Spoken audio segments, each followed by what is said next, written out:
মনোনয়ন দাখিল কৰিবলৈ আমিনগাং জিলা আয়ুক্তৰ কাৰ্যালয়ত উপস্থিত কমলপুৰ সমষ্টিৰ নিৰ্দলীয় প্ৰাৰ্থী অংকুৰ দাস। কমলপুৰ সমষ্টিৰ বিজেপি দলৰ প্ৰাৰ্থিত্ব প্ৰত্যাশী আছিল অংকুৰ দাস।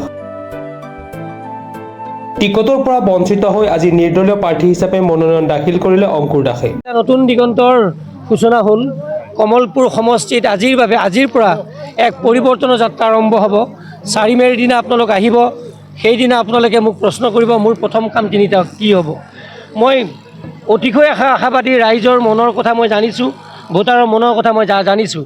4 মে'ৰ দিনা নিৰংকুশ সংখ্যাগৰিষ্ঠ ভোট লৈ মই কমলপুৰ সমষ্টিৰ বিজয় ধ্বজা উৰাবলৈ সমৰ্থ হ'ম। কাৰণ সৰ্বসাধাৰণ ৰাইজে বুজিছে দুগৰাকী প্ৰাক্তন বিধায়ক, যি দুগৰাকী প্ৰাক্তন বিধায়কে কমলপুৰ সমষ্টিত ইমান দিন টেঙা আমহে বিক্ৰী কৰি আছিল। ৰাইজে টেঙা আম খাইছে, ৰাইজে বুজিছে।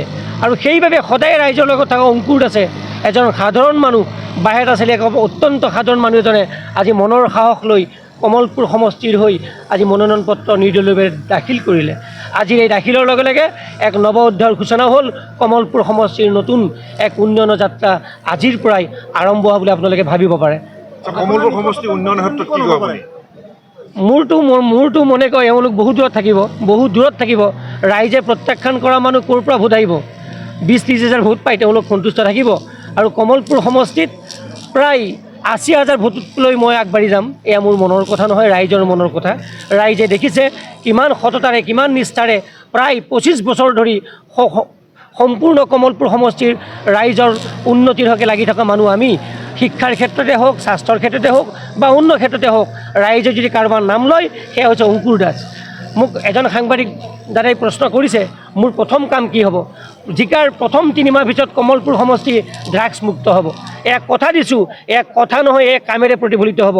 আমাৰ অঞ্চলৰ এই নৱপ্ৰজন্ম ড্ৰাগছৰ ক্ষেত্ৰত যিমান ভয়াৱহ আগবাঢ়ি গৈছে, আমি যুঁজ দিব লাগিব বুলি।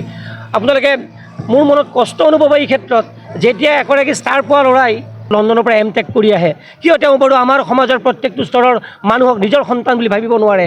এবাৰ তেওঁলোকক প্ৰশ্ন কৰিবলৈ মন যায়। মই এইকেইদিন সমষ্টিৰ অত্যন্ত ভিতৰুৱা অঞ্চলত ঘূৰি আছোঁ। মই দেখিছোঁ প্ৰায় 80% ৰাস্তাৰ অৱস্থা নাই।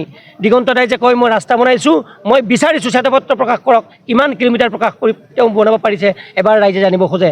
আমাৰ UDF-ৰ MLA মুজিবুৰ ৰহমান দলগাঁৱৰ, আমাৰ সৰভোগৰ MLA মনোৰঞ্জন তালুকদাৰৰ দৰে তেওঁ সেই আঁচনিক লৈ ব্যস্ত আছে।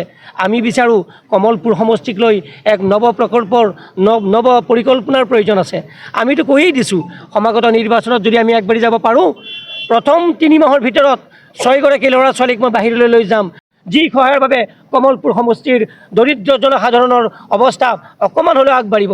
গতিকে শ্ৰদ্ধাৰ ৰাইজ, আজি এই শুভ মুহূৰ্তত আপোনালোকৰ সন্মুখত ক'ব মই সাহস কৰিছোঁ, কমলপুৰ সমষ্টিৰ উন্নয়নৰ দিশ মই আগুৱাই লৈ যাম। মই আমৰণ বিধায়ক হ'ব খোজোঁ, এবাৰ বিধায়ক হৈ পলায়ন কৰা মানুহ মই নহয়। আৰু এই মুহূৰ্ততে ক'ব খোজোঁ, সমাগত নিৰ্বাচনত যদি মই জিকি যাওঁ, জিকি যোৱাৰ প্ৰশ্নই জিকিমেই। আৰু তেনে অৱস্থাত মই কোনোদিনেই গুৱাহাটীৰ MLA হোষ্টেলত থাকিবলৈ যোৱা মানুহ নহয়। মাত্ৰ বিধানসভা বহা কেইদিন গুৱাহাটীৰ MLA হোষ্টেলত থাকিম, বাকী কেইদিন মোৰ চাৰিআলি ঘৰটোতে মই থাকিম, যাতে আমাৰ সাধাৰণ মানুহে মোক সদায় লগ পাই তেওঁলোকে যেন মনৰ পৰা ভাবে এইগৰাকী ব্যক্তি আমাৰ বাবে যোগ্য ব্যক্তি, যিগৰাকী ব্যক্তিয়ে ইমান দিন ৰাইজৰ হৈ কষ্ট কৰি আছে। চাংচাৰীৰ পৰা খৰ্গেশ্বৰ নাথৰ ৰিপৰ্ট, প্ৰাতঃ টাইম ডিজিটেল। শদিয়াৰ পৰা ধুবুৰীলৈ, বৰাকৰ পৰা ব্ৰহ্মপুত্ৰলৈ সকলোৰে মাজত চিনাকি এটা নাম প্ৰাতঃ টাইম। থলুৱা ভাষা, কৃষ্টি আৰু সত্য বাতৰিৰ আধাৰত প্ৰতিষ্ঠিত খবৰ প্ৰাতঃ টাইমৰ প্ৰতিটো বা বাতৰি পুংখানুপুংখভাৱে চাবলৈ Facebook, YouTube, website, Twitter, Instagram আৰু ব্লগাৰ পেজত লাইক আৰু ফ'ল' কৰক।